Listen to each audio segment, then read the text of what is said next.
Bon alors Baptiste, tu viens faire la critique? Non, non, attends. Bah, tu vois bien que je suis occupé à livrer des pizzas, quoi.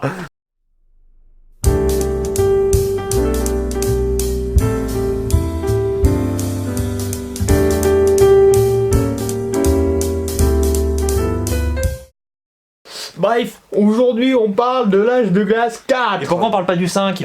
Parce que le 5 c'est après. Mais oui, mais tu parles bien du 4 sans avoir parlé du 1 ou du 3, hein? Alors? Oui, Bah, mais là, avant de parler du 5, il faut d'abord parler du 4. On suit dans l'histoire. Non, on peut parler du 5. Si on dit pas de l'histoire, qu'est-ce que tu vas faire le spectateur? On peut parler. Arrêtez de vous disputer. D'accord. Bonjour. Ah, non, en fait, pas bonjour, rebonjour. Rebonjour. Oui, parce que... Bon. Alors, de quoi parle-t-on? Je t'avais dit, de l'âge de glace 4. Ouais, forcément. Alors, présente-nous un peu ton avis sur l'âge de glace 4. Alors, ce dessin animé... C'est un film d'animation. Les dessins animés sont faits avec des dessins qui sont animés. Oui, mais n'empêche quand même qu'à la base, c'est un dessin animé. Mais non, c'est un film d'animation. Moi, je l'aime. Beaucoup, moyen, passionnément. Non, mais c'est l'un des films que j'ai adoré quand je l'ai vu. Et c'est sorti en 2012. Donc tu avais 12 ans, donc tu étais à fond.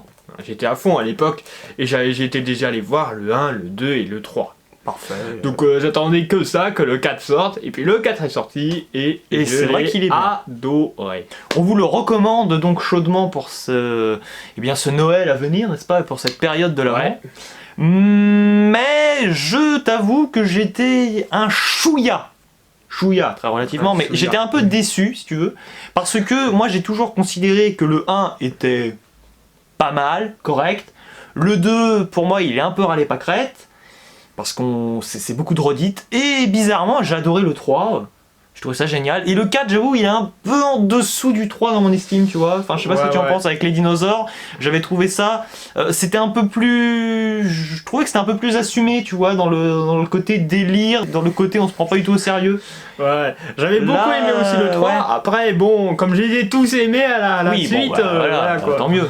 Mais tu vois, le 4, je trouve qu'il manque un peu de ce petit brin de folie. Peut-être. Et il y a quand même ce passage, moi, qui m'a un peu saoulé, je te l'avoue. Tu as vu Star Wars 6, donc tu vas comprendre tout de suite de quoi je parle. C'est le passage Ewoks, à savoir qu'on a des petites bestioles dans l'âge de glace 4, hein, qui sortent de nulle part, qui font et qui vont attaquer le gorille, et les autres se font voir comme des imbéciles. Qu'est-ce que t'as pensé de ce passage qui, moi, c'est le seul passage qui m'a vraiment sorti du délire. Le reste du temps, j'étais à fond. Mais qu'est-ce que t'as pensé de ça, toi? Ah, moi, ce passage, si je m'en souviens bien, après, je l'ai pas trop aimé. Ouais, c'est un peu le passage qui m'a déconcentré. Hein. Mais bon, pas au point de me déconcentrer tellement. On a été très vite repris dans le film à la suite. C'est un passage un peu à part dans le film qui sort de nulle part, concrètement. Quoi. Ouais. C'est un peu le moment... le moment où on n'a plus d'idée pour le scénario, donc il faut trouver une astuce. Voilà, il faut trouver quelque chose. Mais il l'a trouvé. Et après, on s'en sort. Et après, il retrouve, il repasse d'idées et de tout ça. Et voilà. Et la grand-mère de Sid dans ce film. Et la grand-mère. C'est vraiment le film, pour moi, dans ce film-là, qu'elle est le mieux utilisée. Parce que dans le 5, on en reparlera peut-être prochainement. Pardon. Et donc, oui, comme je dis... Plus tard. Mais en tout cas, moi j'ai trouvé que le personnage ici était... au début, c'est pas qu'il m'a saoulé, parce qu'il m'a tout de suite fait rire, tu vois. Mais je me suis dit, il va avoir du mal à nous trouver des blagues sur ce personnage, tu vois, pendant très drôle, tout le film. C'était assez drôle quand même, mais bon... Je me suis dit, ça doit pas être un truc facile de faire jouer une grand-mère. Bah c'est ça, parce qu'au début tu te dis concrètement, mais dans l'intrigue comment elle va s'en sortir, parce qu'on connaît, enfin l'âge de glace c'est souvent une histoire d'un périple, c'est-à-dire un personnage ou plusieurs dans ce cas-ci doivent se rendre du point A au point B, c'est-à-dire que c'est souvent une histoire de on marche pendant des jours et on atteint notre objectif et c'est une grande aventure. Le schéma est toujours un peu similaire. Oui, c'est toujours la même chose. Pas toujours la même chose. Ça, dans l'idée quoi, sur la forme. C'est l'idée de base. Après on rajoute cette idée de vouloir faire rigoler les gens, tout en les faisant marcher, tout en faisant ça. Mais avec la grand-mère, moi je me suis dit, mais elle va pas tenir le riz, elle va pas tenir le coup la grand-mère, tu vois. Bah oui. Et finalement, elle arrive à être le centre de l'attention constamment, même devant Sid, qui pourtant Sid, je sais pas, qu'est-ce que tu penses du personnage de Sid dans ce film d'ailleurs? Ah, le personnage de Sid, c'est plus l'acteur, c'était plus ce que c'était avant. Hein. Comment ça? C'est toujours un bon personnage, Sid. Ouais. Mais bon, avec cette mère, il perd tout son côté C'est clair, ouais. un peu. Bah, elle prend vraiment elle accapare le film. Alors ça a des points positifs parce que oui, tu te marres, hein, parce que c'est vrai qu'il y a des punchlines où tu te dis, ils ont vraiment tout tenté. Mais d'un autre côté, t'as l'impression que les autres personnages qu'on connaît, à savoir, alors les noms, je les connais pas très bien, Baptiste. Donc donc il y a Sid, il y a Mani, C'est bien. comment il s'appelle le tigre déjà Fredo, non. Je crois qu'il y a aussi Diego. Diego, Ah, Matteo, Mattotti, Lorenzo. attends, je vais te le dire. Ah, bah, il y a aussi. Oh, il y a Scrat, tu Ah connais oui, mais le petit écureuil. pareil, on l'a oublié. Scratch. Alors, ce qui est génial aussi avec ce film, c'est que Scratch, finalement, à l'image de l'âge de glace 5, va être un peu la cause de tout ce qui va s'en suivre. Ah ouais, c'est Et toujours ça- Scrat qui commence le début. C'est vrai que c'est souvent le cas. Et finalement, c'est un film, peut-être qui, en effet, qui est quand même dans la tradition, tu vois, comme on dit, de l'âge de glace, à savoir que oui, on utilise un peu la même formule en la malaxant un peu, mais globalement, ça reste une pizza, oui, parce que je suis à fond sur Matteo Lorenzo Mattotti. Ouais, oui. Bon, bref, c'est un italiano et il regardait la fameuse invasion des autres en Sicile, mais on va pas rester sur le sujet. Mais finalement, c'est un film qui fait plaisir, qui est très divertissant. On voit en plus Pêche, qui est un bébé dans l'âge de glace 3, devenir une adolescente ou une femme un peu entre les deux. Non, elle est assez adolescente puisqu'elle s'entend pas très bien avec ses parents. C'est Après, vrai. ça crée assez.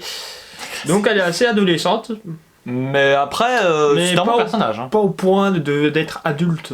Oui, elle est en quête de devenir adulte, presque. Et elle Voilà. le devient d'ailleurs, faut pas le spoiler. On n'a rien dit. Et elle ne le deviendra peut-être pas à la fin du film, point d'interrogation. Parce qu'il faut éviter de spoiler le film, même si on est quand même bien dans le délire. Et, j'ai oublié. Souvent, on a tendance à dire avec DreamWorks que les chansons ne sont pas au niveau, par exemple, des grands Disney. Mais là, le passage sur le navire avec le singe, le capitaine Buck, le passage où il se met à chanter, moi je l'ai en tête, hein, je sais pas toi, mais moi ça m'est resté bien en tête, Ah ouais, c'est ouais. imprégné, c'est génial! Ça, on n'a pas oublié, je crois. Et pourtant, moi je l'ai vu plusieurs fois. J'ai dû le voir peut-être 4-5 fois, j'avoue, hein, depuis. Mais ce passage-là, je suis toujours ravi de retomber dessus. C'est peut-être le moment où tu deviens vraiment un enfant, tu redeviens un enfant, c'est pour ça qu'on vous le conseille d'ailleurs. Mais voilà, paradoxalement, c'est aussi les passages qui sont vraiment destinés aux tout petits qui m'ont un peu, qui m'ont toujours un peu saoulé, même quand j'avais moi 11 ans, quand j'ai vu en 2012 le film. Tu vois, le passage là des petites bestioles, là, on ne sait même plus le nom, qui sont des Ewoks, c'est bizarre. Le personnage quand même de Kira, la copine du tigre, de Diego, du coup, qu'est-ce que t'en as pensé toi? Elle est là, mais elle sert un peu à rien. Elle est là, mais je sais pas. En fait, je sais pas trop à quoi elle sert. Mais bon, après, c'est un personnage Après, très bon, secondaire. en soi, elle dérange pas tellement dans le film. Ah non, elle dérange pas, on parce que, s'en voilà, s'en fiche quoi. un peu, quoi. Mais c'est pas une personnage qui a trop sa place. C'est un film trop riche, je pense, pour qu'elle y appartienne. Ouais, c'est déjà trop riche. Mais c'est bon hein, qu'il soit riche, c'est très bien. Hein. Donc écoute, Baptiste, on va peut-être passer à notre conclusion. Qu'est-ce que tu en penses? Avec la note finale de cher Baptiste. Vas-y, Baptiste. Donc, Oula. je rappelle Ah oui, que un ce petit rappel, film ouais. est sorti en 2012, Qu'il est très bien. que depuis, je l'aime toujours. Ouais. Tu l'as revu combien de fois d'ailleurs? 3 fois. Bien, oui, c'est bien. Sérieusement. Pourtant, t'es pas trop du genre à revoir les films que tu connais, toi. Donc c'est Ouais, c'est je vraiment suis pas bien trop aimé. du genre à revoir les films que je connais bien. En général, je les achète et je les case dans mon étagère. Hein. D'accord, oui, bah, je Enfin, comprends. c'est pour les films que j'aime le plus. Voilà, non mais t'as raison, mais c'est bien. Et alors du coup, quelle est ta note du coup pour ce grand film alors d'animation? Et donc, la note pour ce grand film d'animation Et par dessin animé? Oui, est de 20 sur 20. Non, c'est pas vrai. Chef-d'œuvre. Ouais, c'est un chef-d'œuvre. Et malgré les défauts quand même que tu as relevés, c'était passé outre pour dire que c'est un Non, chef-d'œuvre. mais alors. c'était passé autre ça. Ah bon, bah. Même si ça aurait été là, tu vois, ça aurait été fait 19,9999999. Ouais, je vois. Bah écoutez, donc Baptiste est à fond, il a rarement mis des 20 sur 20 dans sa vie, donc non, Bah, c'est vrai, ouais. c'est l'un de tes films préférés du coup, j'en Du conclus. coup, c'est vraiment Ah, la un de mes vache. films préférés. Oh, c'est ton film d'animation préféré d'ailleurs ou non, je sais pas. Non, mais je crois que ça sera toujours mon film, ça sera l'un de mes films Préférés. d'animation préférés. Bah écoute, je suis ravi pour toi. Alors bon, je ne suis pas aussi quand même emballé justement à cause du problème Ewoks, mais bon, même si j'ai bien aimé le film, quelques personnages qui sortent un peu de nulle part, mais bon, c'est un excellent divertissement. Et je vais donc, pour ma part, eh bien mettre un merveilleux 17 sur 20, donc c'est quand même de très bonnes notes, Voilà. même si c'est pas un chef-d'œuvre pour moi, c'est du haut niveau, on est vraiment presque à l'apogée pour moi de ce que représente l'âge de glace, même si pour moi c'était plutôt le 3 qui était au top niveau, mais c'est pas grave. Donc mes chers amis, en cette période où il fait très froid d'ailleurs, et où nous allons eh bien sûrement galérer pour prendre nos trains. Ouais, enfin, toi tu vas galérer Non, parce que moi ton je peux y tramway aller. il a réduit. Ah oui, mais je peux y aller à pied moi. Mais par contre, toi Oui. t'es en kikiné. Non, mais moi ça va, j'ai réglé mon problème. Ah bon, t'as réglé ton problème. Bon bah parfait, écoute. Je le règle demain parce qu'aujourd'hui le magasin était fermé. Magasin. Oui, Oh. Decathlon. Oh, tu comptes acheter une voiture sans le permis, c'est pas Decathlon comme ça. vend pas de voiture, enfin. Sans voiture, bon, enfin acheter une voiture en Décathlon en même temps, ça paraît un peu bizarre quand même. Non, mais voilà quoi. Mais bon, t'as pas de révéler ta vie, t'inquiète pas. Enfin, moi je sais ce que c'est, mais il faut pas le révéler à tout le monde. Eh bien, écoutez, mes chers amis, il ne nous reste plus qu'à vous dire, en compagnie de Chewbacca, voilà, on va dire c'est Chewbacca, Voilà. de vous dire ciao et à la prochaine. Allez, Chewbacca, on y va.